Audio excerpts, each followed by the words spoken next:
Mela, Prim Ministru, ovvjament illum din il-konferenza llum issemma l-importanza mhux biex ta' tkabbir ekonomiku imma anke tal-iżvilupp għall-ekonomija b'saħħitha. X'inhu jagħmel il-Gvern bħalissa sabiex dan ovvjament jintlaħaq fil-futur li jmiss? Iva, kif nafu għaddejna minn xhur ta' pressure fl-ekonomija dinjija u bħala gvern urejna kemm verament għandna il-kredenzjali tajbin meta wieħed qed jitkellem mhux biss fuq li żammejna l-ekonomija tagħna għaddejja b'mod b'saħħtu, n-negozji tagħna għaddejjin b'mod b'saħħtu, fuq li ma ntilfux impjiegi, imma wkoll illum urejna smajt lill-Ministru Clyde Caruana wkoll għamel spjegazzjoni verament tajba dal-għodu ta' dak li qegħdin naraw ukoll għall-futur, x'viżjoni għandna għall-futur u sinċerament li qed inħares b'mod ottimist ħafna meta rajt kif imxejna f'dawn l-aħħar xhur, ma mxejniex b'mod perfett. Kien hemm istanzi fejn stajna konna aħjar ukoll, imma meta tara tagħmel l-eżami b'mod holistiku tas-sitwazzjoni kif immaneġġjajna l-COVID kemm minn aspett ta' pandemija minn naħa tas-saħħa kif ukoll mill-lat ekonomiku nemmel li mxejna b'mod responsabbli u tajjeb sew u qed inħares issa l-qudiem lejn dik il-fażi fejn se nibdew it-triq tal-irkupru ekonomiku sabiex pajjiżna verament ikun jista' jirkupra wkoll mill-aspett ekonomiku, nkomplu noħolqu iktar jobs ta' kwalità, nkomplu nagħtu s-support kollu meħtieġ lin-negozji tagħna sabiex dan il-pajjiż jerġa' jiġi fit-triq tan-normalità u fejn aħna nixtiequ Malta today. Regarding the investigation into the working conditions of food couriers, when can we expect the conclusion of the investigation and legislation to be put into place? Bħalissa d-Dipartiment qed jagħmel l-indaġni tiegħu sabiex naraw li l-kondizzjonijiet tax-xogħol tal-ħaddiema kollha f'dan il-pajjiż ikunu jirriflettu ir-regolamenti li joħorġu mill-kapitlu 452 tal-liġijiet ta' Malta, jiġifieri dak l-att li jirregola l-xogħol f'pajjiżna dak liġijiet sussidjarji tiegħu u naturalment fl-eżitu ta' dik l-investigazzjoni mbagħad wieħed irid jara li l-kuntratti kollha tax-xogħol ikunu konformi ma' liġi konvinti li se naslu. But there's no deadline. Hemm id-dipartiment li qiegħed jaħdem huwa żgur aħna ma nħallu xejn miexi bil-mod qed naħdmu kemm nifilħu sabiex tinstab is-soluzzjoni mixtieqa. Xtaqt insaqsi kif tispjega l-fatt li Rozjan Kutajjar li l-Frida ħadet ma ddikjaratura mhux klassi. Rozjan Kutajjar bħalissa diġà spjegaj darba darbtejn tliet darbiet illi hemm il-Kummissarju għall-ħarsien tal-istandards fil-ħajja pubblika li qiegħed jagħmel l-investigazzjoni tiegħu. Fit-tmiem ta' dik l-investigazzjoni se jkun hemm ir-rapport skont ma joħroġ minn dak ir-rapport u mbagħad jiena nkun f'qagħda li nieħu d-deċiżjonijiet. Serraħ rasek li jiena d-deċiżjonijiet dejjem ħadthom.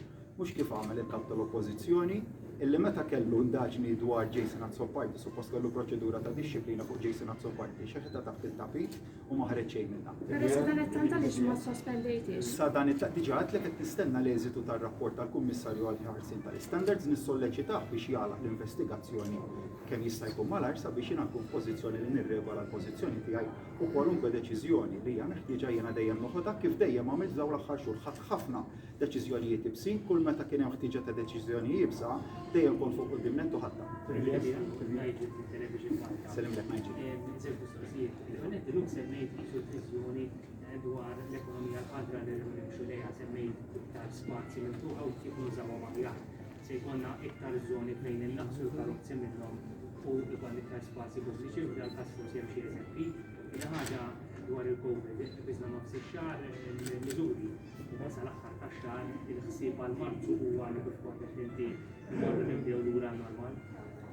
Il-ħsieb għal Marzu huwa li nibdew it-triq tal-irkupru ekonomiku.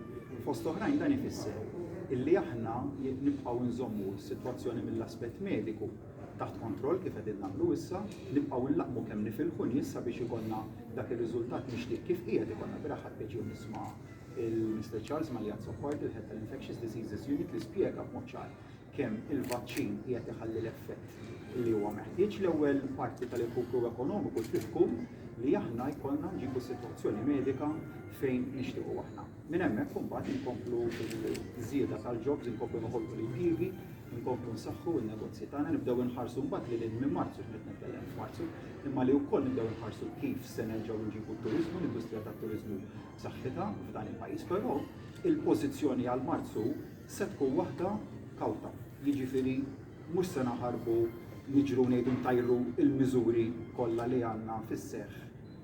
Għaliex dak nemmen li ma jkunx pass prudenti, sissa minn dak li qegħdin naraw, is-sitwazzjoni tkun waħda kawta fis-sess li nibqgħu nikkonsolidaw il-momentum b'saħħtu li għandna fl-aspett tas-saħħa imma li ma nippreġudikawx dak kollu illi akkwistajna sassa. Biss ngħid illi f'nofs Marzu għandek il-festa ta' St. Patrick's u hemmhekk irridu nkunu kawti li ma nissugrawx li morru lura għalli konna xurin u għalhekk il-kawtela.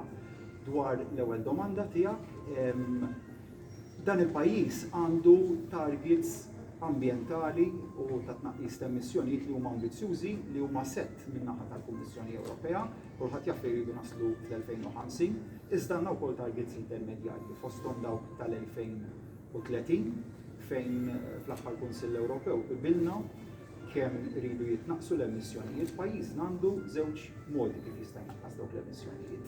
L-ewwel wieħed bil-elettrifikazzjoni tal-flotta tal-vetturi tagħna kemm dik pubblika kif ukoll vetturi privati, tieni metodu, tieni mod il-tekniċi differenti fis-settur tal-kostruzzjoni. U għaldaqstant dawk huma żewġ aspetti li jridu naħdmu bis-saħħa fuqhom.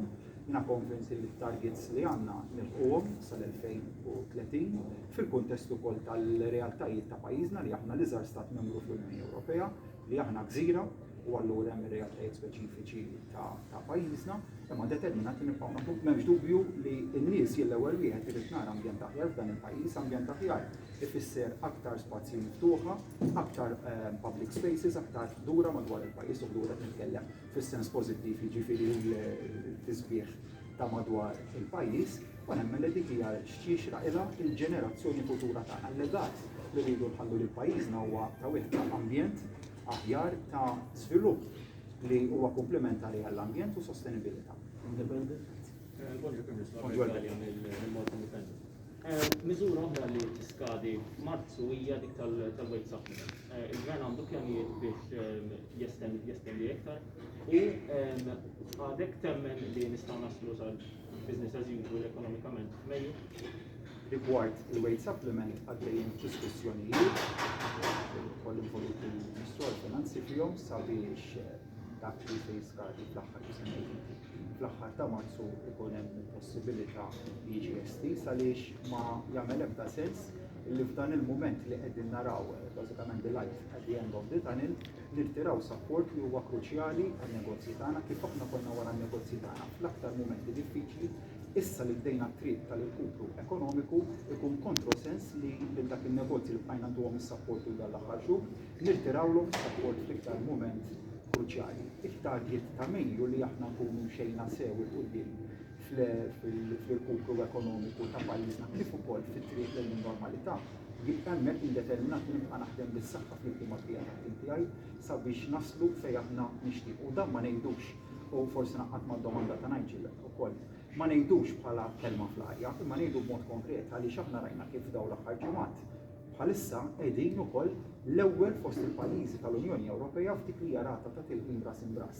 Ġibna ditta ta' vaċċin 2-3 f'Marzu se jkollna ir-raba' ditta ta' vaċċin li spiss minn din ir-raba' ditta għandna nofs kwarta miljun illi huma kwarta miljun doża li huma ordnati. Għaldaqstant qed nikkombinaw pjan ta' tilqim bis-saħħa ma' miżuri li se jibqgħu fuq in-naħa tal-kawtela għal Marzu jiġifieri maħniex se nagħmlu deċiżjonijiet li ma jkunux prudenti f'Marzu. Fl-istess waqt ħalbqgħu nagħtu l-kuraġġ u t-tama lin-nies. Għaldaqstant nemmen li dak se jħejjina sabiex iva f'Mejju nkunu wasalna fejn nixtieq. Prime Minister, is the government planning on introducing a law that will end police arrests for cannabis use? Tal-għodu kien hemm rapportaġġ fuq sit elettroniku nista' nikkonfermah li hemm pjanijiet biex fil-kabinet tibda d-diskussjoni dwar l-emendi li se nagħmlu fil-liġi ilna ħafna nitkellmu dwar dan is-suġġett. Meta kont avukat numru ta' snin li niftakar ħafna każijiet ta' żgħażagħ ta' temen li qegħdin jistudjaw li sofrew l-umiljazzjoni illi jkollhom ammont żgħir ta' cannabis jitresqu l-qorti jiffaċċjaw proċeduri kriminali li kwit li kellhom il-ġenituri tagħhom li ma nixtieqx nara li dan jibqa' iseħħ.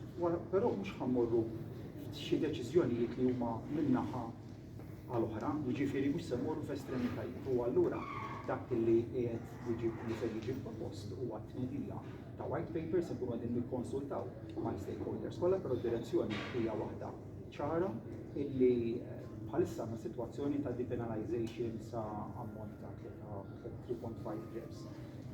Nitkellmu fuq li l-ammont jiżdied ftit minn hekk u min ikun qiegħed fil-possess ta' dak l-ammont, jiġifieri tal-ammont miżjud minn dak li qed nitkellmu dwaru llum, ma jitressax quddiem il-tax tal-Union.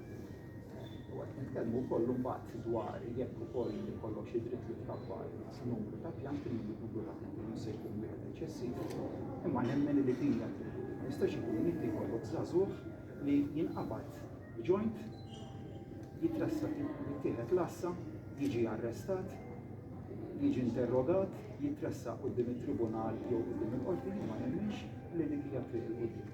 Però irridu nkunu responsabbli wkoll, jiġifieri mhux ngħidu minn estrema, ma nemminx fl-estremitajiet imma nemmen fil-bilanċ, ma ma nixtieqx. Jien ma nemminx personalment ma nemminx illi ż-żgħażagħ tagħna għandhom jgħaddu minn dak il-marki.